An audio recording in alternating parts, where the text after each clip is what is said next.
Sabarimala സ്വർണ്ണക്കൊള്ളക്കേസിൽ A Padmakumar, Murari Babu, Govardhan എന്നിവർക്ക് ജാമ്യമില്ല. 3 പേരുടെയും ജാമ്യാപേക്ഷ ഹൈക്കോടതി തള്ളി. ശബരിമല സ്വർണ്ണക്കൊള്ളക്കേസിൽ 3 പ്രതികളും കോടതിയെ സമീപിച്ചിട്ടുണ്ടായിരുന്നു. ജാമ്യ അപേക്ഷയുമായാണ് കോടതിയിലേക്ക് എത്തിയത്. അഹമ്മദ് മുജ്തബ വിവരങ്ങൾ നൽകാനായി ചേരുന്നുണ്ട്. മുജ്തബ, ജാമ്യം അനുവദിക്കേണ്ട എന്നാണ് കോടതി നിലപാടല്ലേ? നിലവിൽ 3 പേരുടെയും 2 വീതം കേസുകളിലാണ് ഇപ്പോൾ ഹൈക്കോടതി ജാമ്യം നിഷേധിച്ചിരിക്കുന്നത്. അതിൽ മുൻ ദേവസ്വം ബോർഡ് പ്രസിഡന്റ് പത്മകുമാർ, മുൻ administrative officer B Murari Babu, ഒപ്പം തന്നെ സ്വർണ്ണ വ്യാപാരിയായിട്ടുള്ള നാഗ ഗോവർദ്ധൻ. ഈ 3 പേരും സ്വർണ്ണപ്പാളി ഇളക്കി മാറ്റിയതുമായി ബന്ധപ്പെട്ട 2 കേസുകളാണ് SIT രജിസ്റ്റർ ചെയ്തിരുന്നത്. ഒന്ന് കട്ടിളപ്പാളിയിലെ സ്വർണം, മറ്റൊന്ന് ദ്വാരപാലിക ശില്പങ്ങളിലെ സ്വർണ്ണപ്പാളികൾ.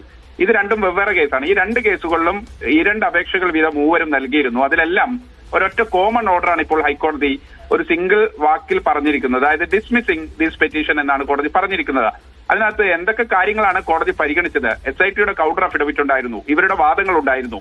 ഏതൊക്കെ തരത്തിലാണ് ഈ ജാമ്യാപേക്ഷ തള്ളുന്നതിന് കാരണമായിട്ടുള്ളത് എന്ന് കോടതിയുടെ വിശദമായ ഉത്തരവ് അല്പസമയം കഴിഞ്ഞാൽ ഹൈക്കോടതിയുടെ വെബ്സൈറ്റിൽ അത് അപ്ലോഡ് ചെയ്യുമെന്നാണ് മനസ്സിലാക്കുന്നത്. അങ്ങനെയെങ്കിൽ അതിനകത്ത് വളരെ വിശദമായി തന്നെ ഇതിന്റെ ഗ്രൗണ്ട്സ് ഉൾപ്പെടെ കോടതി ചൂണ്ടിക്കാണിക്കും.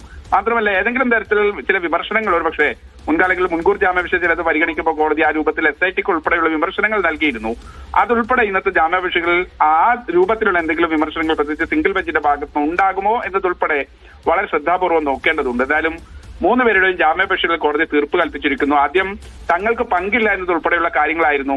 അഡ്മിനിസ്ട്രേറ്റീവ് പരമായ തീരുമാനങ്ങൾ എടുക്കുക മാത്രമാണ്, അതിനകത്ത് ഏതെങ്കിലും തരത്തിലൊരു കവർച്ചാ ശ്രമത്തിന് കൂട്ടുനിന്നിട്ടില്ല എന്നതുൾപ്പെടെയുള്ള വാദങ്ങളായിരുന്നു മുരാരി ബാബുവും പത്മകുമാറും ഉന്നയിച്ചത്. മാത്രമല്ല, ശബരിമലയിലേക്ക് കോടിക്കണക്കിന് രൂപയുടെ ഓഫറിംഗ്സ് നൽകിയ താൻ ഒരു വ്യാപാരിയാണ്, ബിസിനസ് വ്യാപാരിയാണ്, വലിയ അയ്യപ്പ ഭക്തനാണ്, അങ്ങനെയുള്ള തനിക്ക് മോഷ്ടിക്കേണ്ട കാര്യമില്ല എന്നാണ് ഈ സ്വർണ്ണ വ്യാപാരിയും പറഞ്ഞത്. പക്ഷെ അതിന്റെ കൗണ്ടർ അഫിഡവിറ്റ് SIT വളരെ വിമർശനത്തോടു കൂടി തന്നെ കോടതിയിൽ നൽകിയിരുന്നു. കോടതിയും ചില കാര്യങ്ങൾ ചോദിക്കുകയും ചെയ്തിരുന്നു. എന്തായാലും ഇന്ന് അതിലൊരു തീരുമാനമായിരിക്കുന്നു.